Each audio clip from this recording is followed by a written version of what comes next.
एक जनप्रतिनिधि 4.25 साल आपको हो गए हैं और आपके पास लाल ढंग चिल्लर खाल के लिए बोलने के लिए कुछ नहीं है।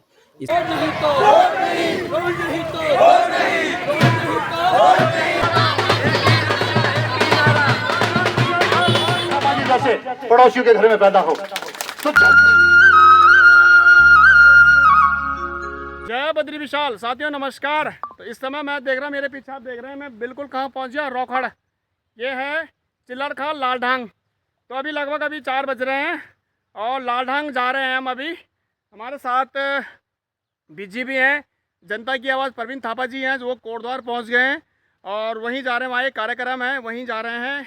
थापा जी ने ही इन्वाइट किया है कि वहाँ चलना हमारे साथ, हम वहीं जा रहे हैं। अभी फिलहाल आराम से निकालना है।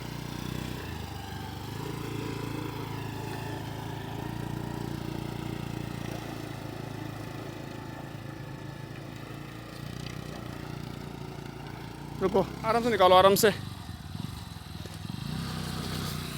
जूता फेंकना यार। हाँ भाई, जूता फेंकना। एक मिनट करो। हाँ, आराम से, आराम से। धक्का मार।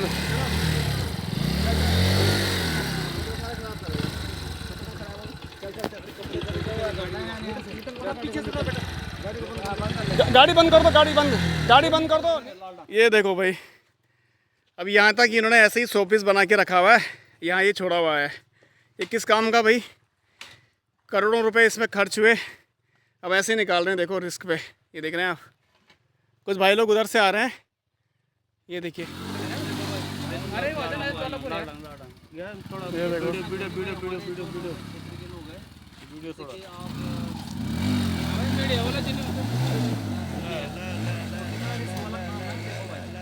देखो भाई, निकाल दी भाई ने भाई। ये देखो भाई, यही है असली खिलाड़ी भाई नदी में। ये देखो, बाप रे। वो देखो देखो देखो, गई स्टैंड। ये देखो स्टैंड करते हुए, ये देखो रेत में फंस गई।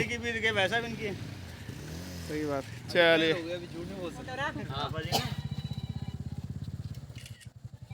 ये देखो माला पहना दे। तो साथियों, आज हमारे प्रवीण थापा जी का स्वागत हो रहा है, जो कि लाल ढंग क्षेत्र के लोग सभी यहाँ पर पहुँच चुके हैं स्वागत करने के लिए। ये देखो भाई, लाल ढंग की जनता उनका स्वागत करते हुए। तो बहुत ही अच्छा लग रहा है।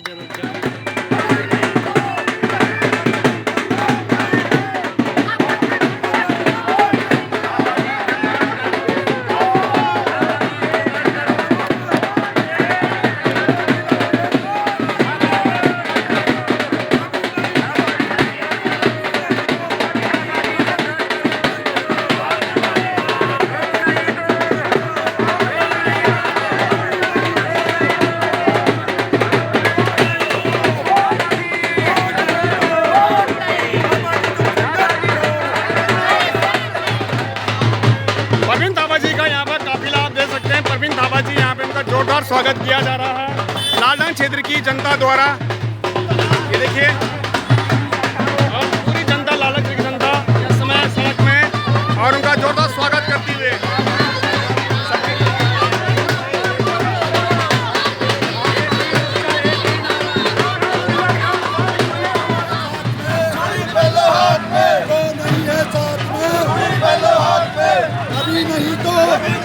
अभी नहीं तो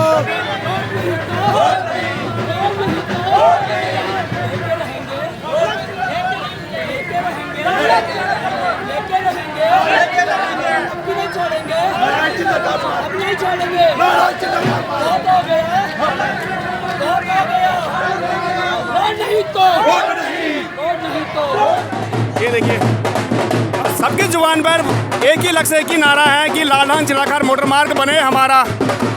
ये लाल ढंग क्षेत्र की जनता है यहाँ पे, जैसा आप अभी देख रहे हैं। मार्ग चाहिए, मार्ग चाहिए, मार्ग चाहिए, मार्ग चाहिए, मार्ग चाहिए, मार्ग चाहिए, मार्ग चाहिए। इस समय सभी महिलाएं एकजुट हो रखी हैं लाल ढंग क्षेत्र की। तो क्या कहेंगे आप लोग इस बार? मार्ग जरूरी है, मार्ग चाहिए, चाहिए, हर चीज की सुविधा है। दादी अम्मा भी हैं, क्या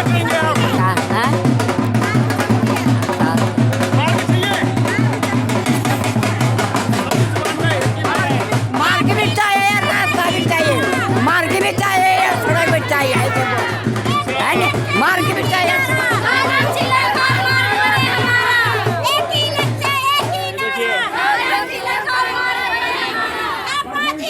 तो थापा जी का काफिला पहुंच गया है भाई,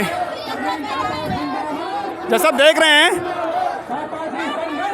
बहुत सारी महिलाएं यहाँ पे, बहुत सारी महिलाएं हैं। ये कोई नेता नहीं है, एक साधारण सा व्यक्ति है जो लड़ाई लड़ रहा है। क्या जनता सब साथ है? हम साथ में हैं सबके। हाँ देखिए भाई,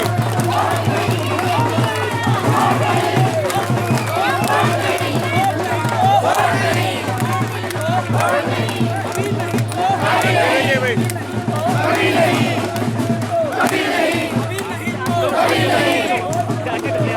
रोड बन जाएगी तो देहरादून से लेकर नैनीताल तक कनेक्टिविटी बन जाएगी, यानी कि कुमाऊं से लेकर गढ़वाल तक हमारा स्टेट राजमार्ग होगा। मगर ये बीच का 8 किलोमीटर का टुकड़ा है, ये चिल्लरखाल लालढांग, ठीक है, तो उसमें कोई दिक्कत हो सकती है, उसमें कोई परेशानी हो सकती है, समय लग सकता है, मगर 8 किलोमीटर का टुकड़ा ये हमारे क्षेत्र की लाइफलाइन है। ये बनना चाहिए और तत्काल बनना चाहिए। सरकार कोई भी हो और जनता के लिए सरकार बनती है, जनता की सरकार नहीं।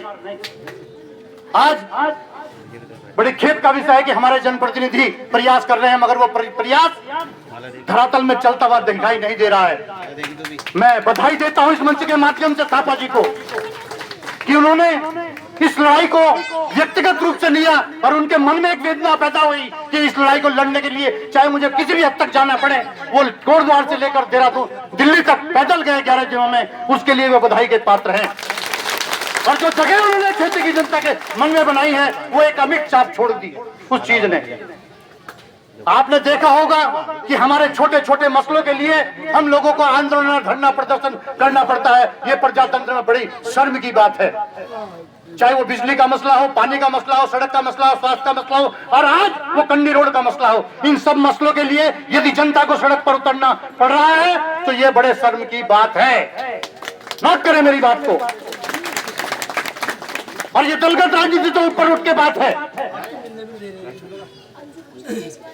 तो मैं बधाई देना चाहता हूं पाठक थापा जी को, और आप लोगों से भी मेरा निवेदन है कि ये जज्बार जुनून जो पैदा किया थापा जी ने, ये मात्र ये नहीं कि फोटो सेशन है, आए और चल दिए। अब भी मैं देख रहा था, लोग दुकान से बाहर तो निकले तो देख रहे थे जुलूस में हाँ क्या है, मगर जो शिद्दत से जरूरत है इस आंदोलन को, आप लोगों की वो शिद्दत से जरूरत को दिखाई देना चाहिए। हर कोई सोचता है अशफाकुल्लाह खां पैदा हो, सरदार भगत सिंह पैदा हो, चंद्रशेखर आजाद पैदा हो, मगर मेरे घर में नहीं, पाठक जी, ये थापा जी जैसे पड़ोसियों के घर में पैदा हो। तो जब तक हर घर से नौजवान क्रांतिकारी माता बहनें नहीं निकलेगी, मैं समझता हूँ ये प्रदेश भी हमें बड़े आंदोलन से मिला है, बड़े लोगों ने इसमें शहादत दी है, माताओं बहनों ने अपनी अस्मत तक लुटाई है, तब जाके ये उत्तराखंड राज्य हमें प्राप्त हुआ है, संघर्ष से मिला है। आज यदि हमें सड़क के लिए संघर्ष करना पड़ रहा है तो ये सोचने का विषय है, प्रदेश सरकार के लिए भी, केंद्र सरकार के लिए भी, और हमारे चुने हुए जनप्रतिनिधियों के लिए भी। मैं अधिक नहीं कहूंगा, अपनी वाणी को विराम दूंगा। देख रहे हैं थापा जी, ये कारवां आगे चलता रहेगा। जैसे आप यहाँ से दिल्ली गए, 11 दिन पैदल गए, वहाँ भी देखा आपने कि कोटद्वार से यहाँ भी लोग गए, वहाँ भी गए, और यहाँ भी कोटद्वार में कुछ ना कुछ यहाँ पे लोग कर ही रहे हैं। लालढांग देखा आपने कि लालढांग की क्षेत्र की जनता अभी कुछ दिनों पहले कि उन्होंने यहाँ पे शाम के टाइम में कैंडल मार्च यहाँ पे इन्होंने प्रतिनिधियों को जगाने का प्रयास किया, आज भी। तो क्या कहेंगे इस बारे में? बस यही कहूँगा कि इससे आप अंदाज़ा लगा सकते हैं कि ये जो लालढांग चिल्लरखाल मार्ग है कितना महत्वपूर्ण है, और इस मार्ग की जो कोई है ठंडे बस्ते पर डाल दिया गया मांग को। कभी भी इस पे जो है हमारे जनप्रतिनिधियों ने ठोस काम नहीं किया। अगर इन्होंने ठोस काम किया होता तो आज हमें इस प्रकार से आंदोलन नहीं करना पड़ता। अगर कोटद्वार की बात करूं, हमारी विधायक जो है मैडम, अभी कुछ दिन पहले किसी ने पूछा मैडम लालढांग चिल्लरखाल मार्ग के विषय में आपका क्या कहना है, तो उन्होंने कहा कि अभी मेरे पास बोलने के लिए कुछ नहीं है, जब कुछ होगा तब मैं बोलूँगी। एक जनप्रतिनिधि 4.25 साल आपको हो गए हैं और आपके पास लालढांग चिल्लरखाल के लिए बोलने के लिए कुछ नहीं है, इसका मतलब आपने इस पर कुछ काम किया ही नहीं। हाँ, कोर्ट में मामला है तो कोर्ट में अच्छे से पैरवी कीजिए ना। आपको प्रॉब्लम क्या है, किस चीज़ की प्रॉब्लम है? परवीन थापा को तो प्रॉब्लम है, बहुत सारी चीज़ें प्रॉब्लम है। है ना। लेकिन उसने सोचा यार जनता की मांग है, इसको आगे लेकर आज जनता आप देख ही रहे हैं साथ है। तो मैडम आपसे यही कहूँगा कि अगर पहले दिन से आपने इस पर प्रयास किया होता तो कोर्ट से ही इसका निर्णय आज 3 साल में निकल जाता। अब तो पौने 4 साल हो गए हैं।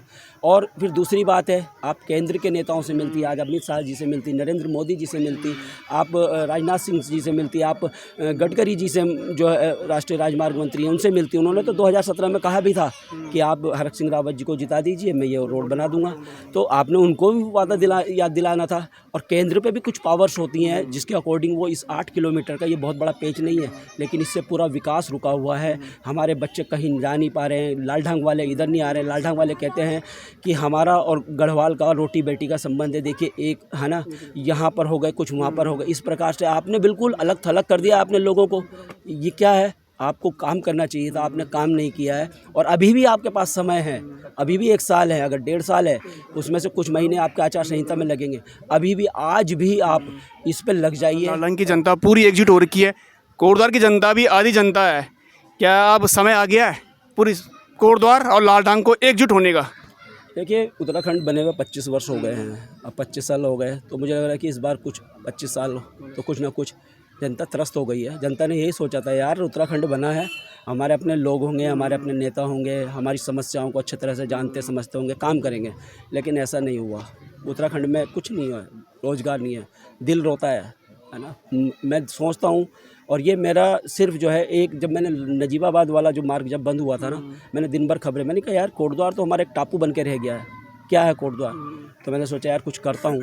और उसके बाद लोग, शायद मैंने उस चीज़ पे हाथ रखा कि जो लोग बहुत दिनों से, बहुत सालों से चाह रहे थे कि यार ये मार्ग बनना चाहिए, है ना। और इसको ठंडे बस्ते पे, तो अब तो ठंडे बस्ते पे नहीं है। लोग कह रहे हैं कि रोड नहीं तो वोट नहीं, रोड नहीं तो वोट नहीं, रोड नहीं तो वोट नहीं, रोड नहीं तो वोट नहीं, रोड नहीं तो वोट नहीं, रोड नहीं तो वोट नहीं तो वोट नहीं। अच्छा एक बार और मैं कह देना चाहता हूँ, आप किसी को भी वोट करें, मुझे कोई चुनाव नहीं लड़ने हैं, मुझे कुछ नहीं करना है ना।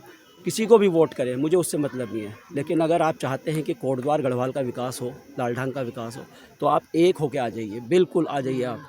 उसके बाद जब वोटिंग होगी, जिसको देना है, जिसको वो कर कीजिए, लेकिन इसके लिए सभी एक होकर आ जाइए। विकास रुका हुआ है यार, इतना विकास होगा ना, मैं कह रहा हूँ कि मैं जिसका आप अंदाज़ा नहीं लगा सकते। अभी जो आप देख रहे हैं गुमखाल सतपुली का चौड़ीकरण हो रहा है, ये वाला मार्ग बन जाएगा ना, हरिद्वार देहरादून से अगर 2% भी केदारनाथ और बद्रीनाथ श्रद्धालु जाएगा ना, 2-5% भी, तो पूरा जो है क्षेत्र के जो है नक्शा ही बदल जाएगा। दूसरी बात, सिडकुल आज बीमार पड़ा हुआ है। सिडकुल के जो फैक्ट्री के जो ओनर्स हैं वो मुझसे मिले, उन्होंने कहा कि आगे वो चमक जाएगा, लोगों को रोज़गार मिलेगा। आपने वो देखा नहर वाला रोड, आपने देखा है, नहर देखा है, 5-7-10 साल पहले वहाँ पर लूट देते थे, बिल्कुल सुनसान था। आज वहाँ पर रेस्टोरेंट है, कुछ है, हमारे लोगों को रोज़गार मिलेगा। लालढांग देखिए क्या हालत है यार, क्यों नहीं आप ये सोचते यार, क्यों पता नहीं। और जो उनके अगल बगल जितने भी दोस्त तो उन्हीं का है ना, जो अगल बगल जो हैं पीछे, है ना, वो पता नहीं क्या कौन सी पट्टी पढ़ाते हैं, क्या उनको बताते हैं, जबकि उनको ये बताना चाहिए मैडम यहाँ पर, है ना, रोड बनाइए, आप ये कहिए। 12वीं के बाद अपने पास कॉलेज नहीं है, कॉलेज आएंगे यहाँ पर, प्राइवेट आएगा, है ना। लालढांग के बच्चे कोटद्वार जाएंगे पढ़ने, देहरादून हरिद्वार आएंगे बच्चे पढ़ने। अब जैसे जनता धीरे धीरे जाग रही है, तो जो हमारे प्रतिनिधि क्या हैं वो भी लगता है कि 27 से पहले कुछ नहीं कुछ होगा, पक्का होगा इस बार, ऐसा नहीं है, छोड़ेंगे नहीं हम भी 2027 तक। अभी नहीं तो अभी नहीं तो अभी नहीं तो रोड नहीं तो रोड नहीं तो जय हिंद, जय भारत, जय उत्तराखंड। धन्यवाद। ये कारवां आगे बढ़ता रहेगा और थापा जी के समर्थन में अभी लालढांग क्षेत्र की जनता तो आ गई है, कोटद्वार की जनता भी लगभग आधी जनता है, उनको भी जगाने का समय आ गया है। तो जैसा अभी भी देख रहे हैं, तो चलिए वीडियो में समाप्त करेंगे। जय बद्री विशाल।